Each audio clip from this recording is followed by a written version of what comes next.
Did you know you can support the Technology Show when you shop at Amazon.com? Become a friend of the show by starting your shopping at thetechnologyshow.com/shop.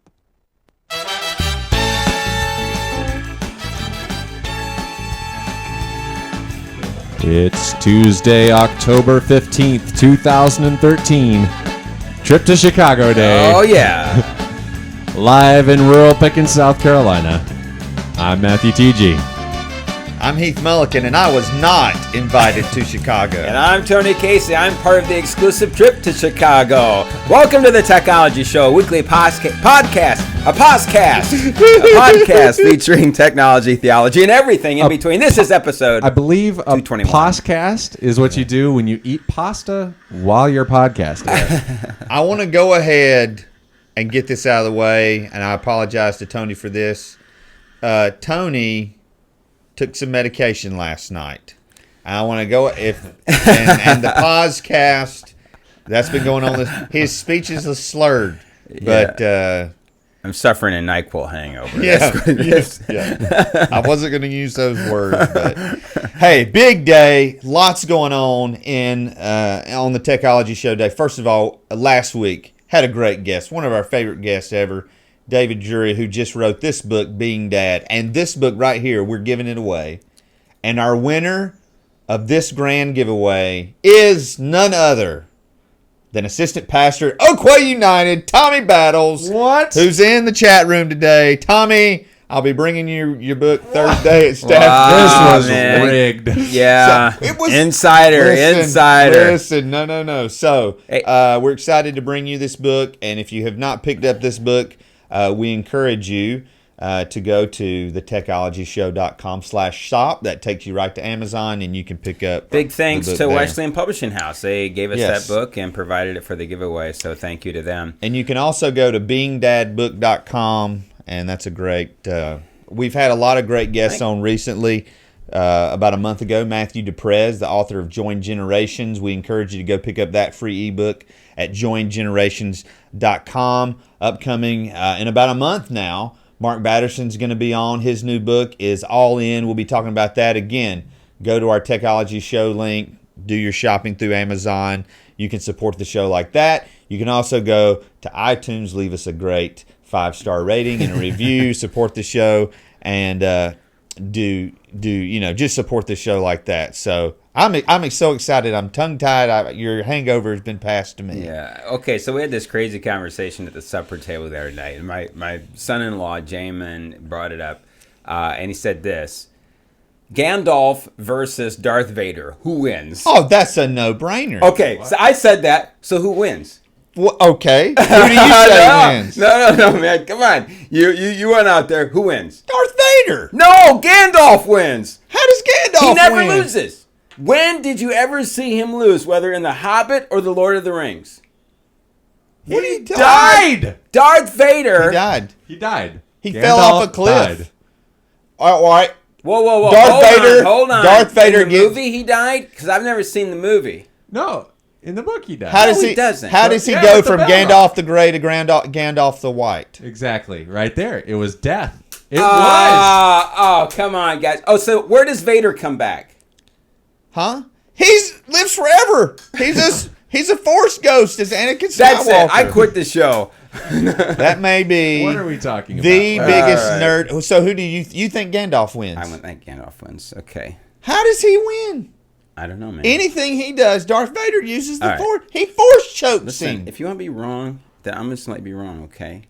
I find your Hey, lack real of quick, faith disturbing. Okay. So now let me wait. This is a tech show, so real quick, I'm gonna say one thing real fast. A lot of people call and they try to get tech support. I did that this past week. I called to get tech support on something. Yeah. They wanted to know. It was with my printer. I won't even say the company. They wanted to know if they could remote in to figure out the problem, the nature of my problem. Yeah. So I have this scanner. The flatbed scanner was perfect, but if I put it to the feeder, it had lines to it.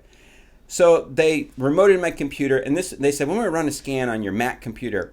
Oh, here's your problem. You have cookies. Yeah, you've infected. No. Yeah. Oh, I'm sorry. So then I just said, "Listen, I know a little bit about technology. That's not the problem." Oh, talk to our manager. Manager tried to tell me the same thing. I Yeah. said, "No, Well, here's another number. I called the third number, and finally the guy said, yeah, he said, there's a little piece of glass that it goes over only through the feeder. See if that's got crud on it. And so I opened it up. Sure enough, that's what it was. But I It was heard, cookie crumbs. But get this. I've heard. I have heard. They were right. You had cookies. Yeah, that's right. Yeah.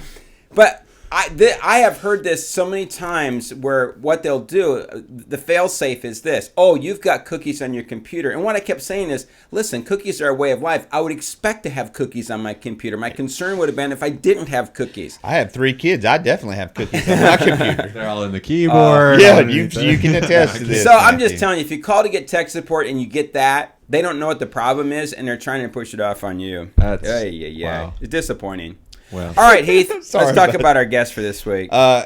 We most of you guys know, watching the show or listening to the show, we're all Wesleyan pastors, and I'm so proud of our denomination. We are partnering with Biblica, which is a great organization, and next spring during the Lenten season, we're going to be doing this thing called the Community Bible Experience. And so to promote that and let you know more about that, we're bringing on 2 guys who know a lot about it. First of all, we want to introduce you to no stranger to our show, Jeremy Summers, the Director of Adult Spiritual Formation with the Wesleyan Church. He's the co-author of Awakening Grace, and Jeremy's been on our show before. And we also want to welcome Kenny Jang, who's the Pastor of Media and Innovation at Liquid Church in New Jersey, and he's also the CEO of Big Click Syndicate, which is a consulting group that helps nonprofits and ministries with digital and strategic marketing. And he is working with Biblica and the Wesleyan Church to get the word out and to involve as many people as we can in this project.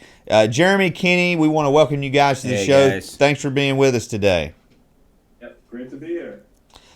So, Kenny, let's start with you. What has been specifically your role with Biblica and the Community Bible Experience, and how have you seen it impact churches?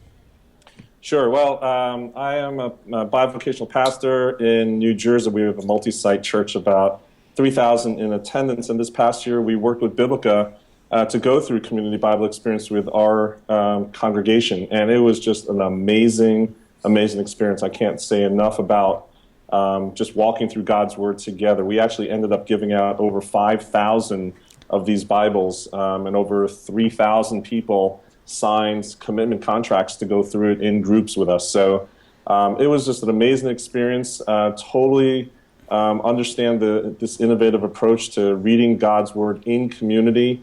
And when the opportunity came up to work with Biblica as the practitioner and a consultant, to come in and work with Jeremy and his team at the Wesleyan Church, jumped at it. So we've been working together with the Wesleyan Church and trying to roll this out with you guys in February of 2014.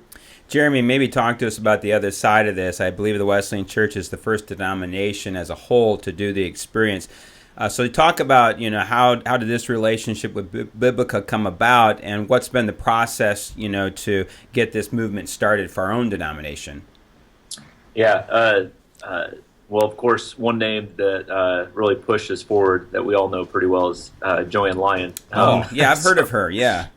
So when she speaks, you kind of do what she says. But she had her and folks from Biblica got together about a year ago, and she heard about this Bible experience, and just really saw the vision of not just the Wesleyan Church domestically, because a lot of times, for us in the States, when we talk about the Wesleyan Church, we think of course, our own backyard, North America. But she had the vision of seeing this globally. And because Biblica has produced the Bibles in different languages, it's a great opportunity to actually have a global impact versus just a North American impact. And so basically the vision of Joanne saying this is something we need to do, something that could influence generations, because it's not just adults, but it's also the Bibles and the resources that come with the Bible also influence children as well as teens.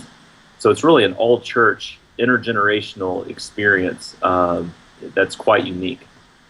Yeah. And just to kind of give, full disclosure, I've been, blessed to be asked to work with Jeremy and Kenny on this, two promote it through social media to our denomination and trying to get, there's about 1,200 churches that we're really targeting, churches that are very typical to Matthew and ours, smaller churches. We've already got a lot of our larger churches plugged in. And, like I said, just really hoping to get a big turnout, a big involvement in this. One of the questions that I got yesterday on Facebook about this, Kenny, was the cost as people were looking at it. And your own church has gone through this. You said, over 3,000 people plugged in. And when you and I were talking a few weeks ago, you were talking about going through it with your kids. So what was it like personally to read through the New Testament with your family, and talk a little bit about the dynamics of that with the Community Bible Experience? Sure. And first of all, the biggest component, the reason why that word community is in there is because, typically our culture in churches today are personal devotion, quiet time, individualized readings, etc. And the community experience just has been a great part of it in terms of accountability, in terms of exploring discussions, etc. And I think especially in the family unit, I've got 2 kids of my own. I've got a 12-year-old daughter and a 9-year-old son. And I think this is what happens in a lot of families, where the parents feel and know that they should be doing something for spiritual formation and leading their kids through something, but they're just not equipped to do that. And this is just a great program to let that happen. So with our family, there's a kids version of the reading. So for adults, it's typically about between 25 and 30 minutes of reading a day. For the kids version, it's about 10 to 12 minutes of reading. And we provide audio as well. So my son was taking out the daily reading and then listening to the audio program with it. We would read it together. And then there was questions and answers afterwards so that you would actually understand and have some comprehension. So it was just an amazing experience for random questions from my 9-year-old son coming to me in the back of the car saying, "Dad, God is the Son of Man, but he's the Son of God too. How can it be both?" And can you imagine just questions like that popping up? So it was awesome. Yeah, that's good. So talk about when churches engage and they purchase the materials, they're getting the New Testament, and it's just like a book. There's no chapter numbers or headings. There's no verses. It's literally like a book. But what also is included? I mean, you get the digital version, you get the paperback version, the digital version, and then you also said you get the audio version. And this, I mean, for under $10, is great deal. How did you said your son was reading it on his tablet and listening to it? Yes. What was it like for him to read it without all the other stuff that's added into it, notes and verses and chapters? It's it actually is. It reads like a story, and both in my adult group that we had, I had an online group, I had an in-person local group, and then we did it with the kids. One of the funny comments I think that came out is that this observation about this Jesus guy, he's kind of wacky, just going around healing people left and right. And the question was, if there's someone like that showed up today in our society, what would we treat him like? So you don't get that when you're reading Bible nuggets, verses at a time. Yeah. But when you have the story as a whole, chapters at a time, you get those questions and those impressions, which I love to see. Jeremy, whenever a denomination grabs a project, something they want to do, there are always hopes and ambitions behind that project. So as you've come on board with this, as the Wesleyan Church has come on board, what are some of the hopes? What do you envision that this might do for us as a denomination? Yeah, I talking to Kenny, and I've actually used the New Testament in the church that I attend in our small groups. And one of the questions that came up is, what resource could you recommend to me? And a lot of the resources out there deal with certain authors. You might you gravitate toward a certain type of writer, but very rarely do we actually just get into the Word and kind of mine the Word, try to go deep into the Word and experience it together. And so I recommended the New Testament. This about a year ago, and it just we had a couple of pastors involved in the group, and it just blew up. They were just so excited. It went well, and so it expanded to another group. And so for me, when I look at the denomination, as Kenny kind of alluded to already, is going from the individual to the community. Yeah. Expanding biblical literacy. So how do we actually understand what the Word actually says? Going beyond just knowing Bible stories to Bible principles. What is God actually teaching us? I mean, we talk about knowing God, but do we actually know what He says? Do we know His heart? Do we know how He speaks, how He acts, which influences everything else in life, both political, relational, and then also connecting generations. How do we get generations to interact together?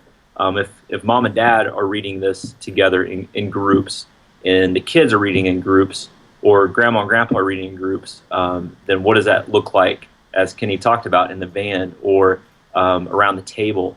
So how do we expand the Word into actual life versus just a compartmentalization, on a Sunday morning? Yeah, a couple of things here. Number one, I don't know there, Jeremy. I think proof texting has worked just fine for us. Just kidding. Yeah. One of the things that's exciting to me about this is we have talked with other researchers. One of the people that always comes up in conversations for us is Dr. Melinda Denton and Christian Smith, and their research with young people and the religious life of American teenagers. When we had Melinda back on to talk about her own book, where she continues to follow up on the research, some of our viewers will remember that she talked about one of the areas we're lacking in the evangelical church is the integration of generations. And she said, I'm not saying that we do away with kids ministries and youth ministries, but she said we have to find a way to get the generations to connect, where you have this give and take between them. And so either one of you can grab this, but clearly, that's what I anticipate that this program is going to do, and one of the focuses of the program, right? Mm-hmm. Yep. Yeah, definitely. Kenny, you could talk a little bit more about that. Yeah, I think the beauty of the program here is you've got Biblica, which is a nonprofit, offering all the resources under one price. It's actually, I think it's $6.99, $7, and you get all the resources. It's not like incremental add-ons. And then you bring it into the community where the pastor can preach on it. And actually, one of the funny things that happened in our church, and I'm sure it's going to happen in yours, is you have the entire congregation reading along the New Testament, and you're preaching along those texts. And so people will come up to you at the end of the service and say, your preaching has gotten better. And actually, it's not that it's gotten better. It's just that they understand what you're preaching of because they're in the Word with you. And there are just so many amazing things that come out of this program like that. And so I can't say enough about it. There's a lot of other ancillary benefits that come out of it as well. Sure. Yeah. And one thing, too, Tony, that we're talking about generations, I think it also breaks down any context. When you write a book or you write a curriculum, it's coming from your perspective, your context. You can't break out of that. But when you're talking about the Word of God, it breaks through urban, rural, economic. So what you're seeing is now the kingdom, so to speak, at work through this product, through the Scripture. Yeah, good point. Well, what's great about the story of Jesus, and as people read it, is he goes to the big cities, he goes out to the podunk towns, and he's ministering to both. And right. I think, for a pastor who preaches between 3 cow pastures every week, gives me great hope that Jesus knows where I'm at. That's right. All right, so here's a question for both of you. And again, we're getting a lot of questions in the chat room about this.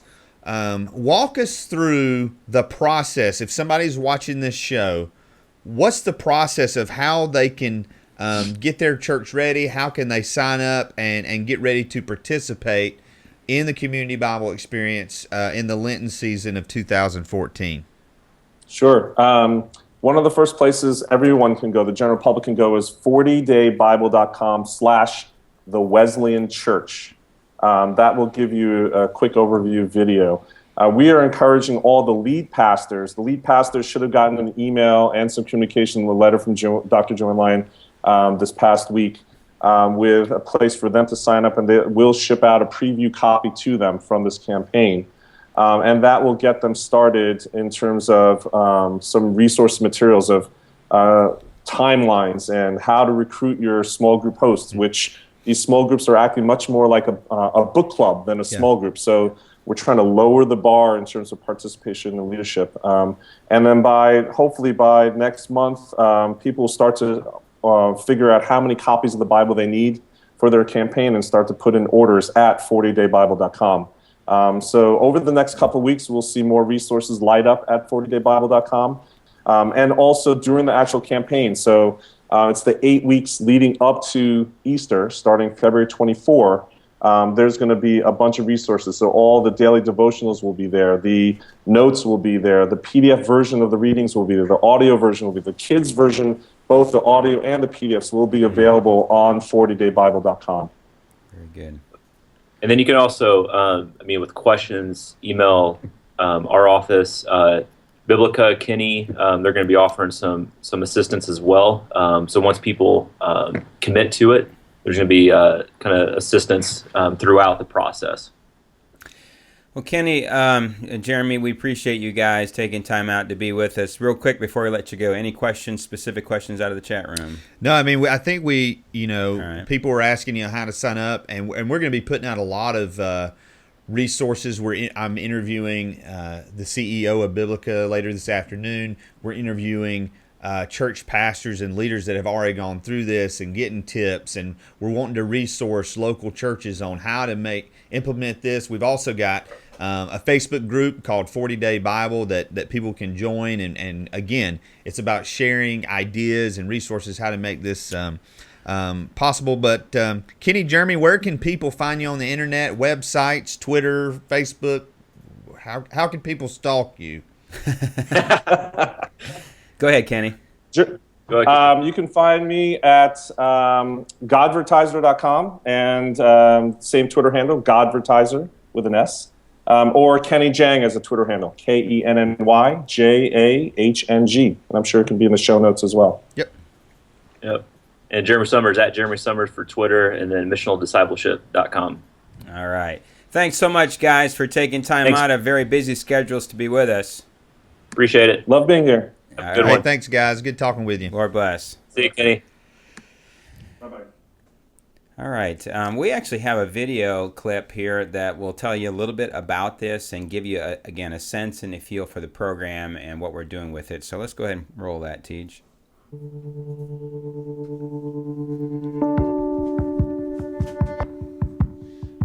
Your heart. It's roughly 18 inches from your brain. Not very far, right? So why is it so hard to not just read the Bible, but to really absorb it, deep down where it counts? Why do we have trouble getting it in a way that transforms our life? There are probably a lot of reasons, but here's a good one.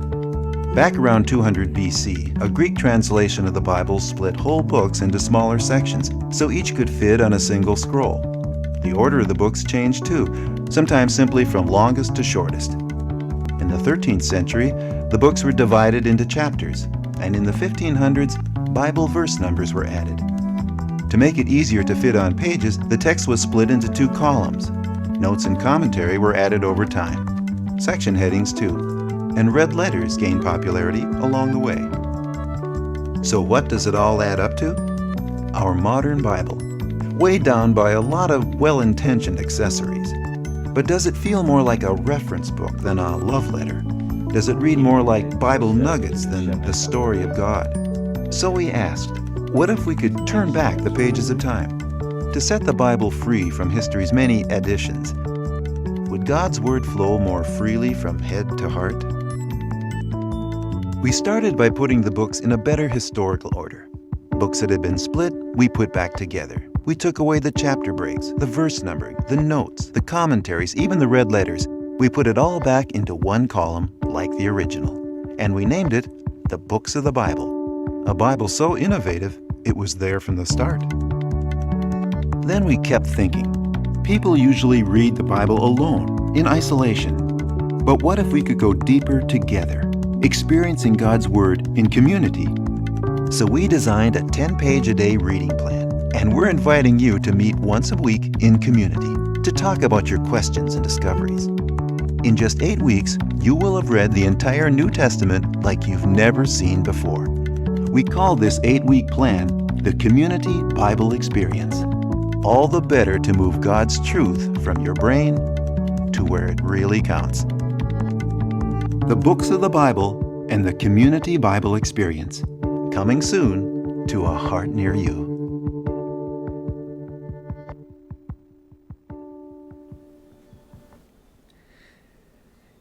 Anyway, we are super excited about this. So if you're watching this and you're a leader in the church, if you're not the lead pastor, every single 100% of the senior pastors, lead pastors in our denomination have already been receiving letters and emails and communications about this. So if you're seeing this on the show, go to your lead pastor and say, hey, are we going to be involved in this? Because I mean, there is a time investment, a financial investment in doing this. So go and talk to your pastor about it. If you are a pastor, if you want to check it out, you can go to, again, it's 40daybible.com/the Wesleyan Church, and you can also go to 40daybible.com/community-bible-experience-details. If you got any questions, that's where you can go. And again, all of these links will be in the show notes. Right. And let me just say, you saw the video there, some of the other promotional videos they've done for this, just top quality, top notch. I mean, like I said, this is going to be a game changer. We're the first denomination in the history of the universe to do this. So I'm very, very excited about it. All right, let's keep going here, and now it's time for Download of the Week. All right, so our download of the week, we're recommending Wireless Transfer App. That's the name of it. Literally. It's not a cheap app. I believe I paid $5 for it, but what it does is if you have an iPhone and you get that app, it will allow you to wirelessly transfer pictures, videos from your phone to your computer, even if it's just a PC. Even if it's a PC. Freudian slip. Umano. And the way it does it, as long as you're on the same network, then it can just transfer that wirelessly. I found it just a lot more easy than hooking up a cable. And I do have a Mac, and so right away they talk to each other, and as soon as I pull up the app on the phone, pull up the same application on my computer, then right away just gives me interface, shows me every video clip and every picture I have on my phone. I can click which ones I want to download. I can click a button if I want to download all of it. Just click one button, download it all, and it will transfer all of it wirelessly. So, all right, let me ask you this, because sometimes for me, and again, I'm just a simple country man. What There's nothing simple about you. Well, yeah. But I struggle with iPhoto sometimes. I never use it. Okay, so so if I've got pictures and videos, Yeah. I can where would they if I'm using this app, where would they download onto my computer? It creates a special folder. Oh, a special folder. And then for me, so for editing, I use Picasa almost all the time. Now, once in a while I get into Pixelmator if I want to do something a little more sophisticated, but Picasa has enough filters, it has enough tweaks. Whenever a lot of times I'm taking pictures with my SLR, there's a setting called RAW. And so if you take pictures in RAW form, it allows you to do a lot more editing, better editing when you get into Picasa. Picasa is a free program through Google. It's a editor. I started with iPhoto and just found that I didn't care for it. I liked Picasa better. And Picasa is ubiquitous. It goes on PCs. Please don't use big words like that. It's everywhere, okay? Okay. So Linux, whether you're on Linux, PCs, or Macs, Ubuntu, you can just download Picasa. And they also have an online feature in Picasa. So if you want to upload your pictures, it's just part of the Google Drive system. And you can set up your iPhone to every picture that you take automatically load to Picasa. So as soon as you take it, it throws it up to Picasa, and you can edit later, stuff like that. Well, most of my pictures, especially my selfies, are perfect, need no editing. So yeah, okay. Well, we'll do a whole podcast on that. That'll take 2 minutes. Yeah, podcast on narcissism. All right, let's move on to They Said It. Read my lips. I'm going to say this again. I've never taken steroids or HGH. I